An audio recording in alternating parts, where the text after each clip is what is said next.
This is Curious Formula, and you're here on Wednesday Night Live. One thing for me. Well, I want you to do three things for me. I want you to subscribe, like, and comment below. Be a member of this channel. Hit the notification bell and to let you know when we go live. We go live every Wednesday at 9:30 p.m. Eastern Standard Time. Here's the premise. Ready? Black Greeks need to start charter schools. I said it. I said it live. I did. Listen, if we're being honest here, public K through 12 education outcomes are at the worst spot, the worst point in U.S. history for Black and brown kids. And I don't have to spout off a bunch of statistics. You all know it probably anecdotally. You all recognize this problem in your own communities. And especially coming after COVID, we have a lot, and I do mean a lot of years to make up. It is estimated that students after COVID have to make up 2 to 3 and potentially 4 years of lost learning time. And if you look at sort of what has happened since then, many people, many parents, many families have decided not to re-enroll their kids into the traditional K through 12 public school sector. We did a report, my organization, that came out and showed that when we looked at enrollment in the first 2 years after COVID, there was a 1.3 million decrease in enrolled students in traditional district schools. But there was an increase of 250,000 students into public charter schools across the nation. Folks, parents are voting with their feet. They're not satisfied with a system that is not providing what they need for their kids, and they are avoiding it at all costs. The system is just simply not working. And historically, if you're an African American, when the public education system has not worked for the majority of us in the past, we as a people have always taken our own destinies into our own hands and practiced educational self-determination. And folks, that time has arrived again. So in the same vantage point, in the same vein as we had independent schools after slavery, particularly in the South, in places like Piney Branch or Piney Woods in Mississippi, and the Malon schools in South Carolina, African Americans have historically not received what they needed from the traditional public school system, ever. We can just say that, ever. And so the question is, throughout that history, what have we done to make changes? What do we need to do to make changes going forward? I believe Black institutions, Black organizations need to be creating Black schools for Black people. And the charter model is the best place to do that. Why? Because if you don't know what a charter school is, it's another model of public education. Don't let the naysayers out there fool you. That's exactly what it is. They are 100% taxpayer funded, open enrollment schools that do not have entrance exams, do not have any, like, they're taxpayer funded schools, open to all, and they are working to close the achievement gap amongst the hardest to educate kids in America. If you don't believe me, just look at the Stanford University Credo report that just recently came out in 2023. You can look at the Harvard University report from 2021. There are a number of studies out there done by third-party sources that will show you how well public charter schools are doing in educating our kids. So why should Black Greek-led organizations start charter schools? It's really simple. First reason is they're taxpayer-funded public school model, meaning that unlike in our history, when we wanted to start a new school as African Americans, we had to create a new institution that typically was a private school. I mentioned 2 earlier, Piney Woods and Malon in South Carolina and Mississippi, respectively. Excuse me, but they were private schools having tuition and a cost associated with it. If you look at the great Marva Collins, who started a school in Chicago, it was a private school, Westside Preparatory. Shout out to the graduates of that great fine institution. These are taxpayer-funded public schools that Black Greek organizations can actually create using taxpayer dollars that we all pay into the system.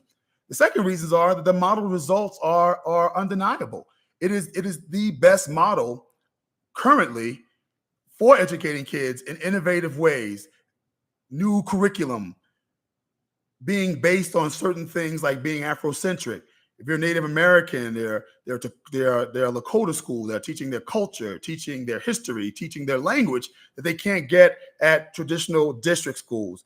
There are all boys schools, all girls schools. We all know about urban prep in Chicago that has sent for the last 10 years, maybe 11 years, 100% of its boys to 4-year colleges, and they've had 100% graduation rate, and 100% of their kids find scholarships to pay for those college educations. That is actually happening. And then the simple fact of the matter is that the pillars of all these organizations is education. All of our organizations, I happen to be a member of one, the first, the boldest and the coldest and the oldest, as we like to say, member of Alpha Phi Alpha Fraternity Incorporated. But the pillars of all of our organizations, whether you're in Omega Psi Phi Fraternity Incorporated, whether you're in Kappa Alpha Psi Fraternity Incorporated, whether you're in Phi Beta Sigma Fraternity Incorporated, whether you're in Iota Phi Theta Fraternity Incorporated, if you're in a sorority, Alpha Kappa Alpha Sorority Incorporated, or Delta Sigma Theta Sorority Incorporated, or Zeta Phi Beta Sorority Incorporated, or Sigma Gamma Rho Sorority Incorporated, right? I think I got them all. When you look at all of our organizations, what is similar, what is the same about all of us is that we're similarly situated on the basis, and one of the biggest pillars of our organizations are all about education. And so what better organization within the Black sphere of institutions to start charter schools, to educate kids in the way we want to, in the way our communities are demanding that we educate them? What's a better positioned organization to educate kids in that way, better than Greek organizations that are Black? Our organizations have the infrastructure to do it, folks. The reality is that because we are education-based organizations, we already have teachers, we already have professors, we already have deans of education, we already have researchers and analysts, we already have school administrators who are in our ranks, who are paying dues and coming to chapter meetings on a regular basis. There is literally an infrastructure already built within our respective organizations to actually take and go on the road and create the kind of schools that we need. The brain power is already within our four walls. We need just to make sure that we get it out there and make sure it's done. The other reason is all of our national programs that all of our respective organizations do on a daily basis, on a weekly basis, on a yearly basis, they're all the culture and the necessary foundations to start a successful charter school. The best charter schools that exist have the best culture, have the best missions, are set up to chart new course and to chart new ways of education opportunity for our kids. And I can't think of anything better than our Black Greek organizations. Listen, in Alpha Phi Alpha Fraternity Incorporated, we have a program that we've been doing for over a century almost at this point. Well over a century, actually. It's called Go to High School, Go to College. I know Kappa Alpha Psi has Guide Right. Everyone has education-based programs that are basically teaching the culture that you would need to have in a school. Can you imagine an Alpha Academy that talked about the mission and the objectives of our fraternity built into the foundation of that school? Can you imagine a year-round go to high school, go to college program, a curriculum that prepared you to go to college by the time you were a senior in high school? Again, the brain power is in the house. We have to use it for the betterment of our people and the self-determination of our people educationally. The next reason why? Because it's jobs for graduates and teachers and principals. I mentioned that we have the brain pool and the professionals and the paraprofessionals within our organization as we speak. There is no reason in the world why we should not be creating schools that will employ Black male teachers, that will employ Black male administrators, Black staffers, Black principals. There's a problem with equity in public education that has existed for decades. And there is not a government program, federally, statewide, or offered through any other kind of sphere that will actually deal with the equity gap of having Black people, particularly Black men, teaching our kids. The ratio nationally, we all know this number if you know anything about education, is that 2% of teachers in America are African-American males. 2%. And we wonder why Black boys are dropping out. We wonder why Black boys, when they do graduate, don't have the skill sets they need to go to college or to have successful careers going forward. 2% African-American males. If Black Greek-led organizations could actually take and start schools, you'd quadruple that number within a year.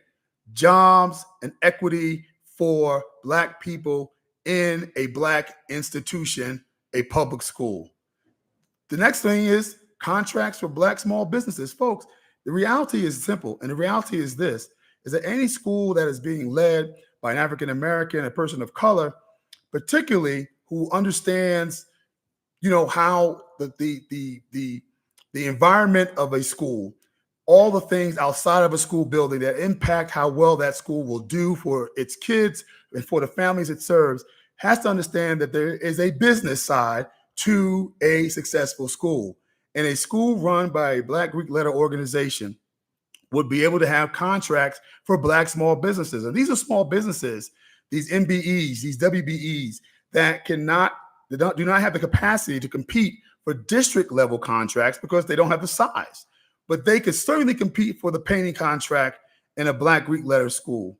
They can certainly compete for the landscaping contract at a Black Greek-led school. They can certainly compete for the curriculum, the computer services, the technological services, the janitorial services, the food prep services, the legal services. You name it. There is a host of services and a host of vendors and contractors that are employed by the district that are in the millions, if not billions of dollars throughout America. And the reality is that a Black Greek-led charter school would be able to give contracts to small businesses within our communities, keeping the dollar and the economic Black dollar in our communities revolving around more than 1 or 2 times that it does in our community currently, as it does in other communities 6 and 7 times. We'd be able to start meeting those things. The last thing I'll say is that it is about education by us, for us, as I started my conversation about this whole thing in the beginning with. It is our history as people to start the kind of schools that meet the needs that our people have. We never apologized for it. We never cried about the traditional district school system not educating our kids, and in many cases, undereducating and miseducating our kids. I mentioned to you about the private schools that started, but throughout history, you can look at other organizations that have started schools. Sister Clara Muhammad schools from the Nation of Islam. Why? Because of dissatisfaction with the traditional district school system. You look at the call by the Black Panthers for freedom schools. Why? Because of the failure of the traditional district school system to educate Black boys. I gave you an example of Marva Collins and Chicago, who pulled away from the Chicago school district. Why? Because they were not educating Black boys and girls in Chicago. In my own city of Newark, New Jersey, was Chad School, another private school that was started to give kids a leg up. Because why? Because the Newark Public School District was not educating our kids sufficiently. Folks, it's in our blood. It's in our history. It's in our character and our very nature that when one institution is not educating our kids, that we don't belly up, turn tail, and run, or just say, we just need more money. We just need more money. No, we have pulled ourselves up by our own bootstraps. We have put on our big boy pants and our big girl dresses, and we have said we will decide the educational outcomes for our kids, and we will determine who educates our kids and in what model. And I tell you, as I stand here and living and breathing, that Black Greek-led organizations, those who have led us educationally for over 100 years, should be the biggest supporters and creators of a new type of public school and a new type of public education.